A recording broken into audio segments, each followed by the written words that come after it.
Chelsea's mini pre-season has already came to an end, but in today's video, we are going to be speaking about the tactical takeaways that we can take from the Leverkusen and AC Milan friendlies heading into the season this week. Okay, let's start with the first game against Leverkusen. This was, of course, the team, and in this part of the video, we're going to touch on a few sort of key details, one of which being the role of Josh Acheampong in that central centre-back position. Of course, with the last video that came out about the Levi situation and a few injuries in that area, we do have to touch on this. And then we've also got Cole Palmer and Estevao, that dynamic, how that sort of looked in that first game. And then we'll also touch on the likes of Hato, the likes of Asugo, even Gittins, who came off the bench, and how they affected the game, their roles in the team, and how all three of them could be key this season in their own special way. So, without further ado, let's start with Josh Acheampong, because I thought he was really, really good in that central centre-back role. On the ball, it did shape up a little bit more like this. Let me come off of here. It did shape up much more like this, with the one sort of with Caicedo, almost this diamond / kite situation in the midfield here, with that here. And then we had George on the wing, Estevao on the wing, and Delap out as the centre forward as well. So Acheampong being that sort of central centre back, of course, we spoke about the role that he would have. He has to sort of entice that pressure, be calm enough on the ball to allow players to come towards him and not just play the first pass that he sees, but then once he's attracted that pressure, can he either recycle it sideways to open up sort of avenues for these players to play forward? Can he play between the lines past Caicedo? Or can he even sort of play within the pressure and get it into Caicedo? All of those things very, very important for that central centre-back role, which we're going to touch on in a minute with a few of the screenshots that we got from the game. The other thing, which is going to have its own video, so I'm not going to go a load into it today, but I just wanted to touch on it, is the dynamic between these two. And we are going to have a video out tomorrow, sort of very, very dynamically going into that situation. But we are going to show a few sort of screenshots from the game and how this dynamic worked. But I do think that these two being your primary playmakers next season will be key. Now, of course, Estevao, you don't want to put too much pressure on him. So I think that someone like Simmons joining is very important in that sense, of having three of those players that can, any two of them can play at once. Of course, Cole Palmer being the main man. But it's those sort of dynamics that allow these two to sort of play together, isolate themselves on the right side of the pitch. Again, this is in the sort of 3-1-6, but at times Palmer will find himself in that half space, in that more 3-2-5 position formation, which will allow for that sort of dynamic between the two of them, finding lots of 2v2 dynamics and lots of 2v2 wide isolations between them. It will be key for these two to work well together. So let's move into the screenshots from the game and sort of analyze a few of those. Okay, starting with the Leverkusen game, as you can see, Josh Acheampong in that central centre-back role, which is something we said we wanted to speak about. Now, in this sort of area, I think especially in those first 20 minutes, he was actually really good at, as we sort of said, drawing the pressure in towards him before making a decision, being a bit more patient on the ball before he could then sort of split the lines and play this sort of pass into Cucurella, who can then turn and sort of play out from there. Of course, here you have Caicedo, who sort of dropped into that back line to create a bit more of a four and give them a different angle, which is one, taking a player away here. This guy has sort of followed Caicedo and then latched onto Josh, but also gives Cucurella that space to move into. So it's these sort of moments that for the central centre-back are so key, in my opinion, because it's not playing the first pass. It would be very easy for him to just sort of recycle that straight to Chalobah as quick as he can so that these guys don't have the chance to get close to him. But letting that picture sort of develop for an extra second can open up those passes like the one into Cucurella that he does make on this sort of situation. Again, sort of just, I like the composure that Josh has in these. I think it's just at his age profile, and I said this in the Levi Cole replacement video, I think the big thing with Josh is his sort of understanding of tempo, and where he's a bit more of a sort of a carrying fullback. I think it's a new thing for him. It would be a big part of his development. And it's not that he's not capable, because he absolutely is in terms of the talent. And I think we saw that in that first 20 minutes. But I do think that, one, a few errors could come from it. And two, again, it's just understanding that tempo, when to go sort of quick and when to really slow it down. But again, he finds that pass into Cole Palmer's feet. Again, finding his way through that sort of passing gap. Let's make that a different colour so you can see that a bit better. That passing gate that is created there. He's got the incision to get it into there. And it's something that is important. So could that be a solution for Chelsea this year? It seems Maresca is trialling it. So that's something very interesting in that Leverkusen game. Now, the other thing that we sort of said that we'd speak about is sort of the triangle on this side of the pitch. Now, this could be Gusto, Estevao, Palmer. You've got Caicedo sort of pushed up in here. You've also got Andre Santos in these areas. You've got Reece James who could be involved. There's lots of different ways you can sort of form that triangle. But in this situation, Estevao, who's playing as that right winger, he's actually the one here. And Cole Palmer is actually the one out wide. So you can see that dynamic that we spoke about where they've sort of switched positions. That's what's happened here on this occasion. Now it allows Estevao to sort of drift into those pockets that he said he wants to influence. Cole Palmer to get a little bit more time on the ball. As you can see, he's a little bit more relaxed receiving on the outside of the block. Again, he's brilliant receiving inside the block, but when he receives outside the block, he almost likes to sort of toy with one of the defenders and use his sort of slow dribbling mechanics on the spot, the little ball rolls, to try and see what opens up, whether he can sort of see a pass in behind, whether he could play that ball into that channel for, say, Estevao. But what actually happens on this occasion is he manages to find that ball straight into Caicedo, who then plays that ball into, or looks to play that ball into Estevao, who makes the third man run. And again, you've got those clever players who have the speed of thought of Estevao, of Palmer, and having those combinations in close proximity will make it really, really tough. And like I say, if this is Reece James, but also Malo Gusto, it's these sort of combination plays that can really give Chelsea a lot of ability to weed in and out of teams in those sort of mini 4v4 scenarios on that side of the pitch. And it's something we're going to touch on a lot more in tomorrow's video about Cole Palmer and Estevao and their partnership on the field. But here's how that sort of goes. As I said, finds Caicedo. He then tries to play that first time pass. Doesn't quite come off to Estevao, but could have been a really, really good little move there. Again, here, something I'm not going to go overly into because we're going to speak about it tomorrow. But as you can see, Estevao, he's sort of he's got both those players and he's drawing two players over to him. Because he's drawing that extra man away because they don't want him to sort of get into that space. He's also got the attention here. So you've got so many players sort of attentive to him. You've not only got Andre Santos, who can make that run into the near post because you've got the lap here, one here, one here. So you've already got that extra man because this guy is tracking. But also Cole Palmer slightly got away. And because this guy's sort of not on Palmer, he's going away from play to help on Estevao. It gives Palmer this space, which is something we spoke about a lot. And having Cole Palmer able to get a little bit more space at the edge of the box is key and something that could be really important, and why Estevao is so key to have with Palmer, because they can create these situations for one another. So that is something to definitely keep an eye on. Again, we just got that triangle where sort of Estevao, he's the one actually getting on the ball here in this sort of space. See him sort of receiving on the touchline. And again, if I scroll it on a few, you've got Cole Palmer running into the channel on this occasion to sort of take up that more channel running role where Estevao is a little bit deeper. But again, you see it here, he plays that ball and Palmer is away into this channel. If we move on this one where you can see the whole picture, again, look how many people are attentive to Estevao. Even here, like these players, they're focused on Estevao. Everybody's sort of eyes on him. So it's easy for those players off the ball to then make those runs. You've got the lap who's sort of pinning both those defenders here, which is a good job from him, which allows Palmer to make that run into the channel.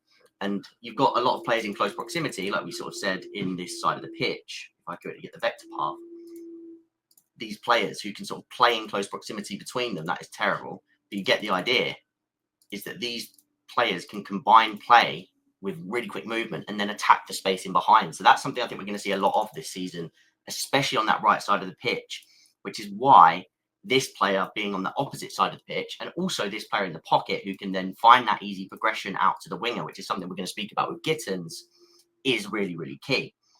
Now, is there any other pictures from this game that we want to speak about? I think the press, I think Delap got a lot of stick for that first game. I actually think pressing-wise, he was able to force them along quite a bit. I think his press in those situations was good. Of course, we've got those defenders sort of jumping out, something we've been used to seeing. This is one that I actually wanted to touch on. This is brilliant from Estevao.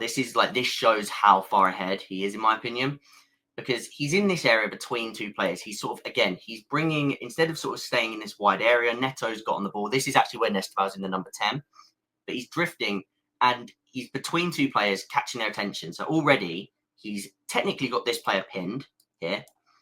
And then again, you've got sort of the wing back who is taken up a little bit by, or Grimaldo, I think that is taken up by Pedro. But as Pedro plays that ball, it's actually for Santos.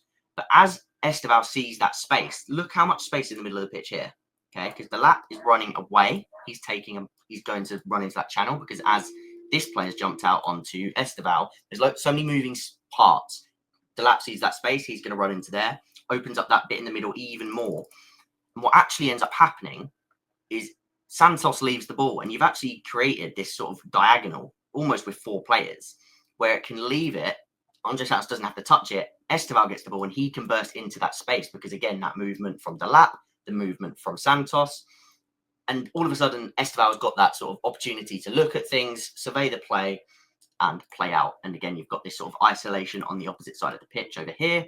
And again, you've got that sort of player in the middle there who can also help to progress that play over to the opposite side. So it's all of these sort of moving parts is brilliant.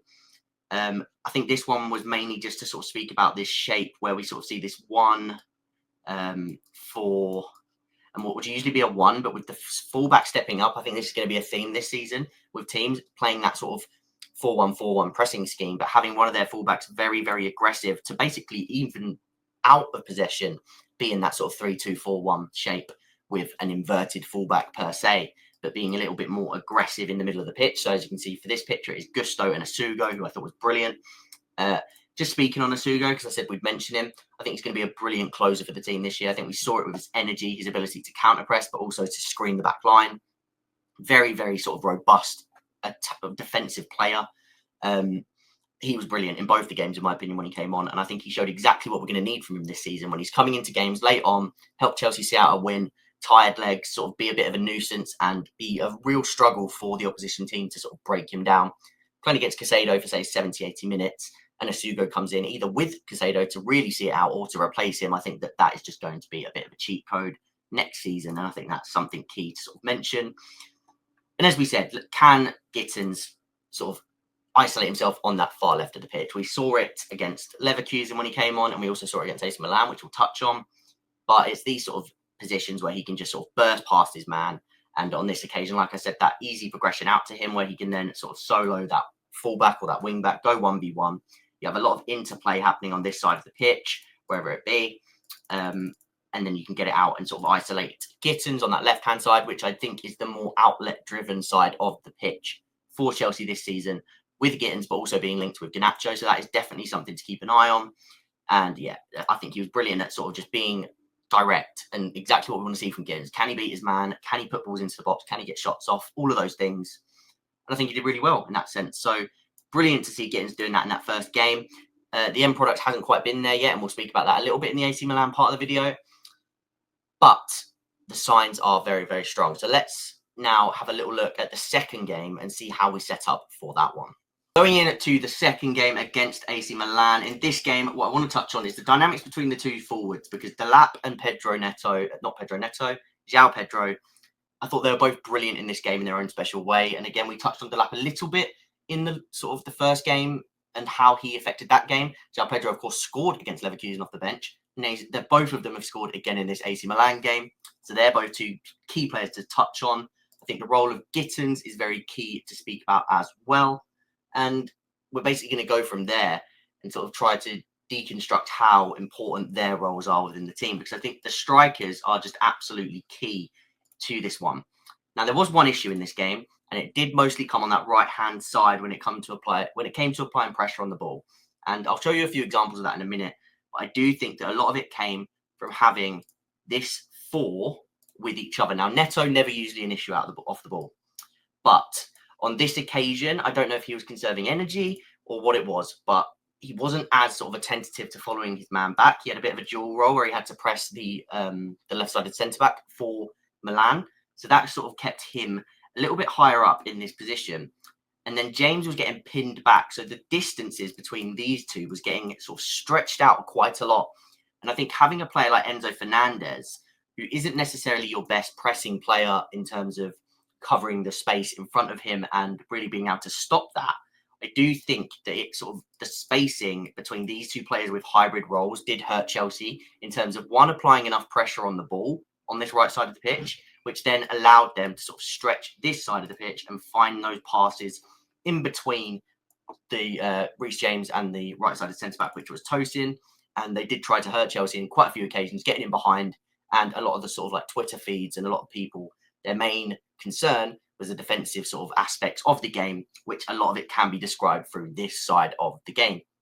Once again, this has sort of shown what we want to talk about in today. Let's go over to the screenshot section and let's have a little bit of a talk through the main topics of that. Okay, now we're on the AC Milan sort of screenshot section, and I'm going to try and go through this one a little bit quicker because the video is getting long as we speak. But as we spoke about with that right-hand side and the pressing issues, I think I want to just touch on them a little bit. Neto pressing onto that fullback, that left-sided centre-back, as we said, leaving James with a large sort of distance to cover.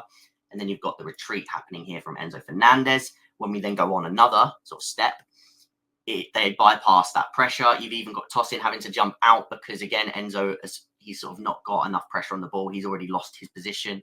They've managed to find that space in behind Enzo, which causes Tosin to jump forward. And now you've got loads of players sort of out of position, all scrambling, even Caicedo sort of off balance where he's going to try and cover into here. And they're able to progress past that first line. And that was just one early sign in this game of how they can sort of manipulate that right side of the press, which we spoke about on the tactics board. But again, for the goal, we need to touch on this because it's going to be a huge part of this season.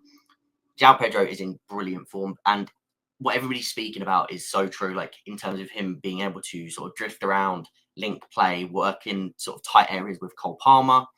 But also he is a direct outlet in the sense that he's still big enough and strong enough to sort of handle himself, but also his movement is so good that when that ball does come in, that is terrible, but when that ball does come in, he's able to attack between the centre-backs and score a really nice header, sort of makes really good contact. Again, look, nobody anywhere near him because his movement is really good, easy goal, and he manages to grab himself his fifth game. As you can see again here, the run from Cucurella, the run from Gittins, that is taking up these two players' sort of attentions, which now allows basically Estevao, João Pedro to sort of drift between those two players and attack the goal with neither of them solely focused on him. Now, yes, the number 25 here, I don't actually know who it is on this occasion, should be more attentive to João Pedro because that is technically his man when you've got two players already here looking at Enzo Fernandez.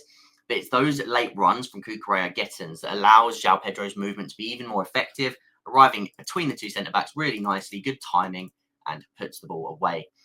Now, this is what we're talking about again with that right side. Look at the players surrounding on the ball. Not enough pressure on the ball. It's too easy for this player to continue bringing the ball forward and easily find this space because Caicedo's even been dragged over because there's no pressure on the ball. So you've now got Leao with a lot of space in here. You've also got an easy man over here to find, and you've even got a runner in there too. So like, there's so many easy ways for them to bypass that right side of the press.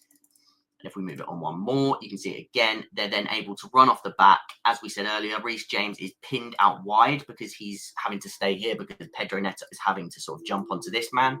So the dynamic between Neto and Reece is then causing this big gap here that we spoke about, the passing gate, which they are then able to exploit with the ball in behind into here. Let's make that different colour so that we can sort of there. Makes the pass into there and they get a big chance from it. Sanchez does manage to make the save, but the point is still there. They're pulling apart that right side of the pitch. They're able to exploit the passing gate as it gets pulled apart and run off players like Enzo Fernandez in the middle of the park, who is less sort of attentive to his man. Even Caicedo here, like I said, he got dragged over. So those were a few issues with the pressing scheme, which we spoke about on the tactics board. Now, a bit more of a positive note, because this, in my opinion, love this, absolutely love this. Let's put this together, how it would sort of look. That's sort of your back line in the press. Then you've sort of got your pivot. So let's just really quickly go like that. Then you've got sort of this front line, which is, it looks disjointed, but the point is Cole Palmer, his positioning here is really good because what he's done, if he's really high up, oh, that's not what I wanted. If he's really high up and he's actually up in here, then you've basically got a 2v2, which can work, but Palmer's not the sort of guy, he's not going to latch onto those long balls. So by dragging deeper and having this player further away from supporting, because instead he's here, what you've actually got with João Pedro is still getting the hang of those overalls because I'm used to doing it differently. Let's go from the corner, drag it down, there we go. You've got that 1v1 isolation because even with the wingers positioning, both these players are dragged out.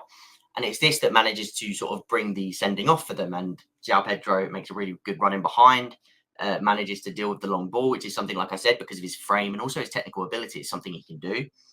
And Chelsea were able to sort of benefit from that. And it's that build-up shape and that ability to bypass the build-up with a long ball into the striker, whether it be João Pedro or Liam Delap, and really deal with it and make something of it in those 1v1 or even 2v2 with these, or again, these artificial transition moments with players breaking forward, I do think it's something that Chelsea are going to benefit from a lot this season.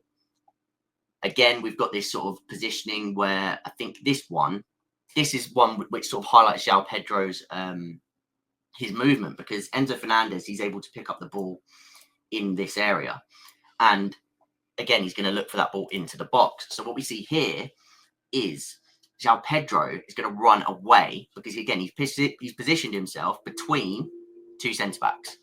And then when he makes that run away, not only is this centre-back already sort of attentive to this position instead, because he's looking to sort of block the ball in, or if somebody makes a run across this space, João Pedro is then going to drag across this man who's already the one who's watching him, which ends up leading, does it show? No, it doesn't. To Cole Palmer basically being the one in space who gets quite a nice volley attempt off, which nearly goes in. And again, Gittins, he's in the box as well, so he's pinning this player, so they can't come across to deal with Palmer. So it's these sort of box movements, and João Pedro is so clever with this, but Liam Delap is also clever in this aspect, in making those clever runs away, which will free up space for Cole Palmer or Enzo Fernandez or Marco Correa to attack the box. And that's something I was so keen on last season when we were talking about the box movement from the striker and how important that will be. This one, I just wanted to add it in because that pass into Gittins from Caicedo, the disguise on it and everything involved with it. Again, you've even got the point here. He can see the space. Brilliant, unbelievable pass. Here, just a lack of sort of urgency and sort of ability to apply pressure on the ball. It was João Pedro on that occasion. He presses well usually. I do think that we didn't see as much of the intensity that we'll see against Palace. If we see a similar amount against Palace, where we're allowing those balls forward, when sort of, again, if there's issues with the press, then you can be a little bit more, what's the word, sort of like, you can talk about it a little bit more. But that ball into here, as soon as we lose out on that, they're away on that side of the pitch because you've got, I'm not sure where Enzo Fernandez is in this bit. He might be here and this might be Neto, I think. But the point is, they're both so far off it that look how many players are able to break for AC Milan. You've got one here, one breaking off here. Again, Leao can sort of either run inside to open up that space for the pass. And because, again, Reece James, he's sort of dragged inside on this occasion. So there's so easy for them to sort of progress that play out to that side of the pitch and find the spare man. Not enough from Neto and Enzo, who are here on that right side of the pitch, to stop that. And that is where a lot of their sort of moments came from against in that game against AC Milan. Again, that ball into the back post from Gittins. Good to see those back post runners attacking those half space crosses, because I think they'll be really important. Got one man here, one man here, one man here. All three players in the box attacking all three centre backs so that they're all taken up. Or again, maybe one centre back, one wing back. But the idea is the same, to have a lot of players attacking the box and have that back post player always sort of arriving. That's something you want from both of your wingers. Skip it on another one. I think this is just another occasion. This is for the goal. There wasn't enough pressure on the ball. I do think that the goal was a little bit harsh, because I think there's another image of it. Oh, got the wrong way. Where is it? This one, where that is just a really good pass. And Tosin, like, they can probably pass a man each and have that way Gusto's ready to sort of do this. But he's also sort of ready to attack that ball once it does go. And he can probably be a little step over, in my opinion, to try and prevent that. But that's where I'm at in terms of that goal. I think it was just a good goal. It was a very, very nice pass. Sanchez gets beaten at his near post as well. But overall, nothing too much to worry about there. Like I said, it's similar to sort of the same sort of passes that we were struggling with. So yes, I'm not as worried, because I do think Neto will put in a little bit more effort in that sense come the weekend against Palace. And of course, we've maybe switched off a little bit at this point later in the game. It's a hot day pre-season. And then this one for the Santos goal, where he just lays it off and Delap manages to get that shot away, because like, here's how he sort of ends up. Just a quick instinctive finish, which I absolutely love, and Delap will offer so much this season. But again, if we just quickly look at the shape, you've got this three. That is not right. You've got this three here. You've got this two here. You've got, and then you've got the five sort of across this line, which is allowing that rest defence to settle. Now, again, as well, Gusto's going to push up onto here so that he can sort of win the ball back, and he's already moving forward, ready for if Chelsea do lose the ball, and they're able to sort of pounce, win the ball back and attack quickly. And again, you've got those wingers in those wide areas. Got these players part of the counter-pressing net, ready for if it goes in the middle. Lots of good signs in terms of that rest defence, and it staying the same, because this is late in the game with loads of different changes. You've got the likes of Reggie Walsh, Estevao, all these players that have come onto the pitch, Hato, Asugo, but the shape is very good. So that is something that is clear to be seen, and is something that clearly Chelsea are looking to integrate and have ingrained in every single player within the system. So that is very good, because I think, again, it's going to be something that's key next season, keeping them in that sort of side of the pitch, having full control and sustaining pressure where these wingers, and again, you've got three players attacking the box, you've got wide wingers, a lot of sort of different moving parts in that attacking unit. How confident are you heading into that first game against Palace this weekend? Let me know in the comments down below.